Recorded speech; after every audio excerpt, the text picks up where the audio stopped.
an ADOS dude. There was an ADOS dude named Bill something. Bill the Icon. Bring up all the dirty laundry. So here we have footage of Jamichael Jones being taken into custody early this morning. I believe he turned himself in at a hospital initially in Clayton County, if my memory serves me correctly.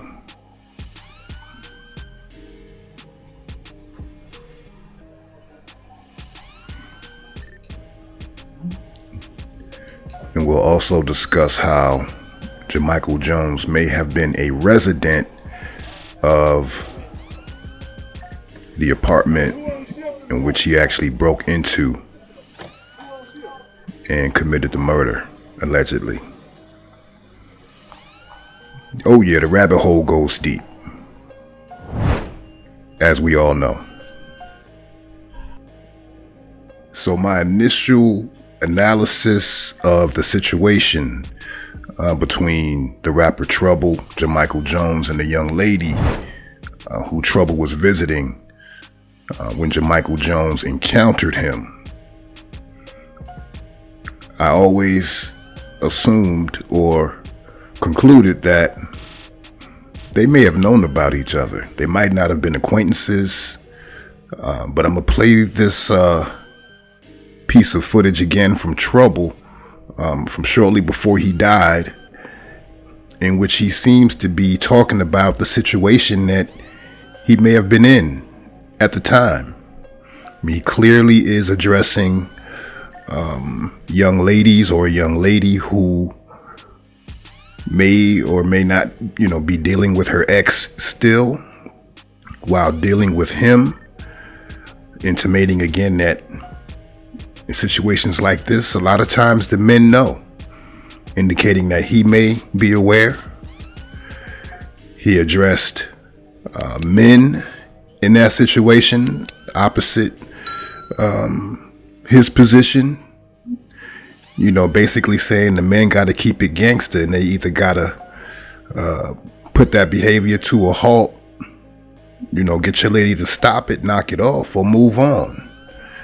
So I was like, that might be perceived as a taunt. And if Jamichael Jones saw this footage, that might have been something that set him off. So check it out.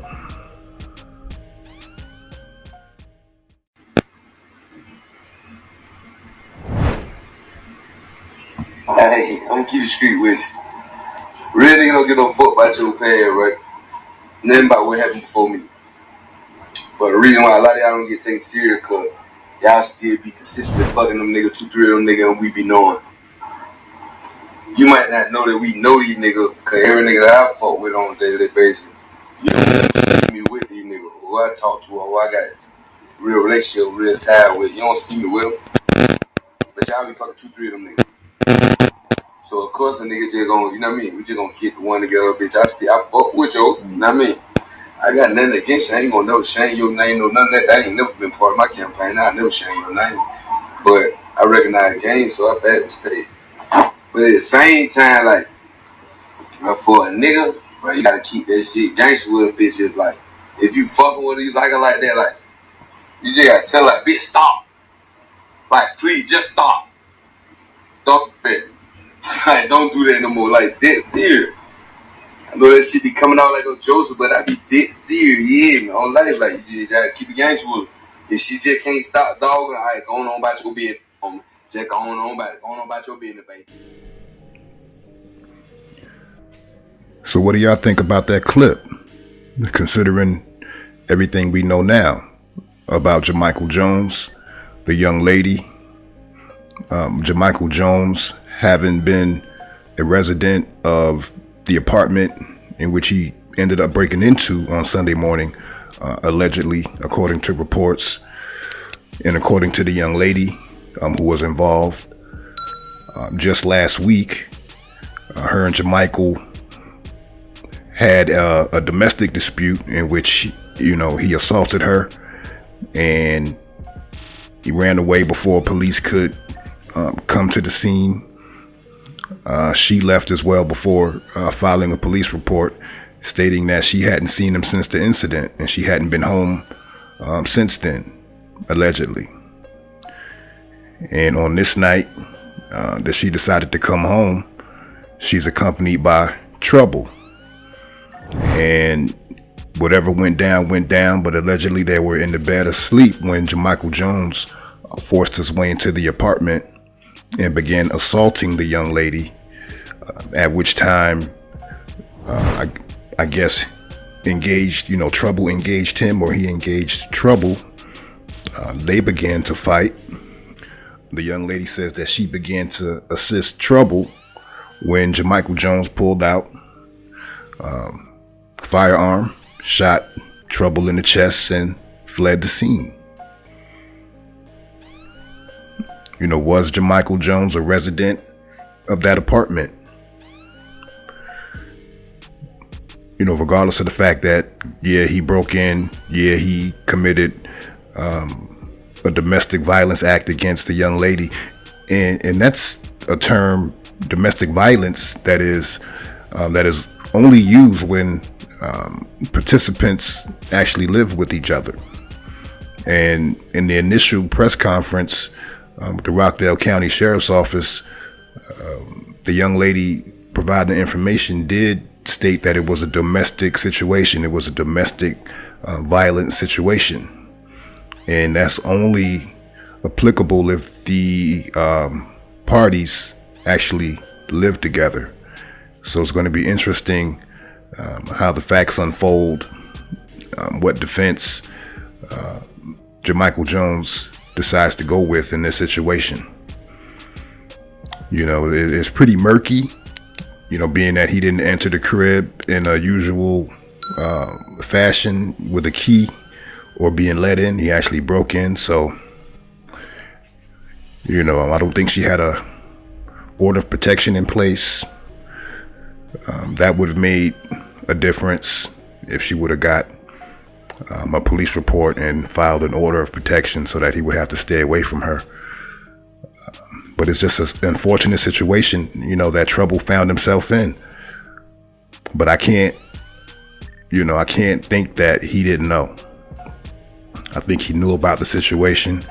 I believe that Instagram live clip, I believe he was talking about the situation. And I believe this is the end result of all the events that took place up until Sunday morning. And again, it's unfortunate, but it is what it is.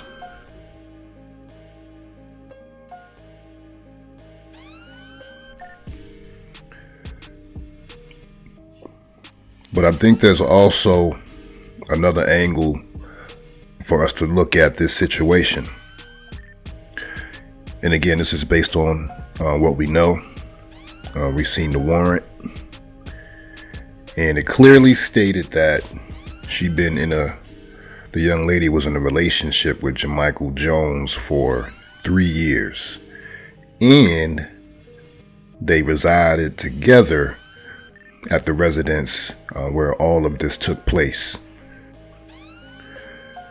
And again, based on the premise that I believe that Trouble knew of the gentleman, not going so far as to say that they knew each other, knowing of someone and knowing someone personally, that of course is two different things.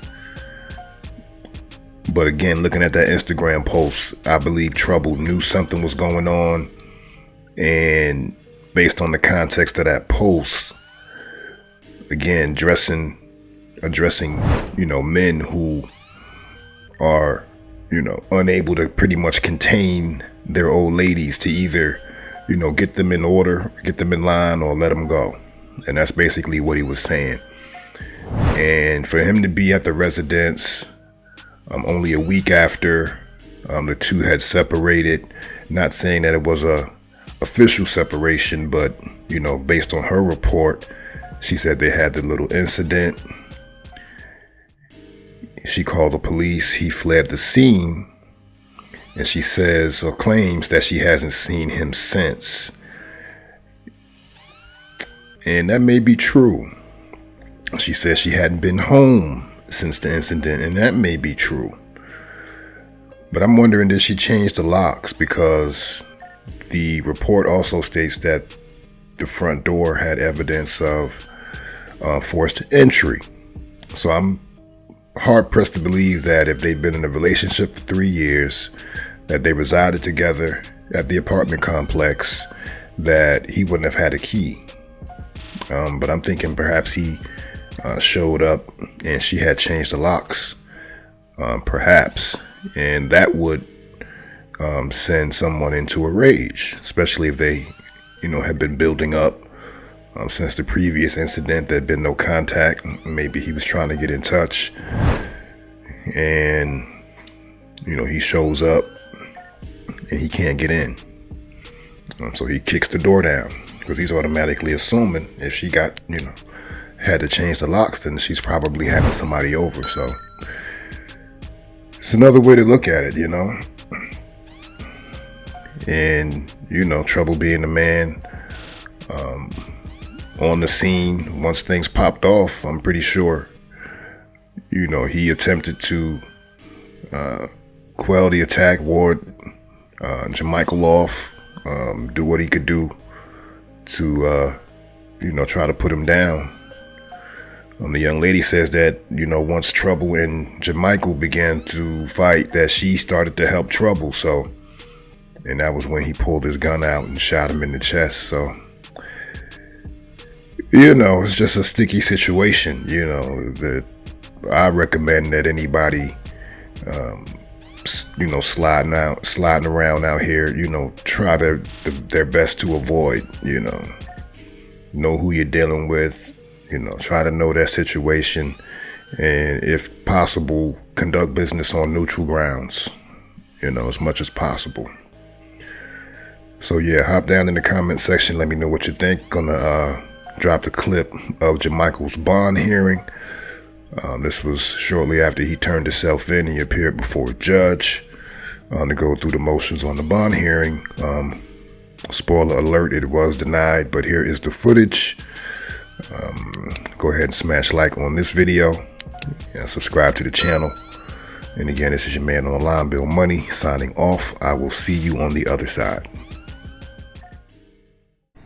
Jamichael Jones.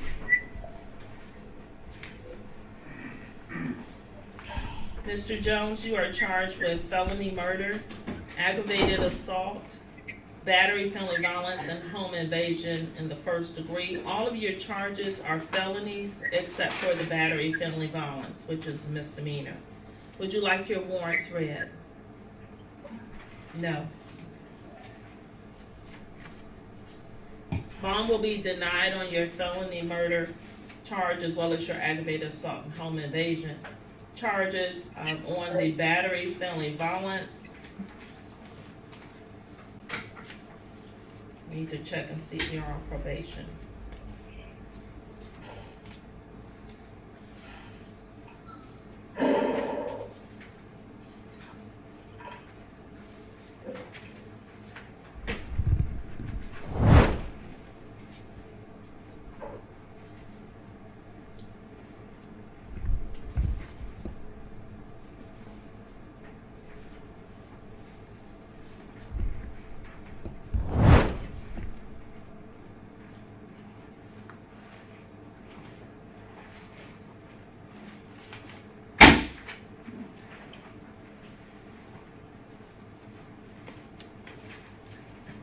Appears you are not currently on probation or parole, so you're entitled to bond on the battery. A bond will be set in an amount of $10,000. You'll be held no bond, and as I stated earlier, your counsel will need to file a motion for a review by the Superior Court for bond on your felony murder and your home invasion, and bond is denied on the aggravated assault on the basis of threat to victims and witnesses.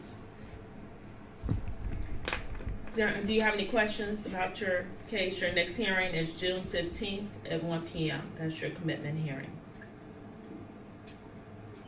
Okay, if you hire private counsel, make them aware of that date and that they need to be present at the jail courtroom and ready to proceed with your committal hearing.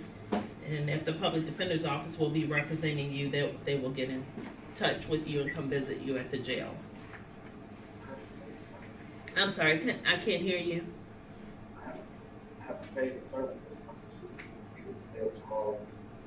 Okay. All right. We'll look for an entry for that attorney and do advise them of your upcoming court date to avoid delays. Thank you.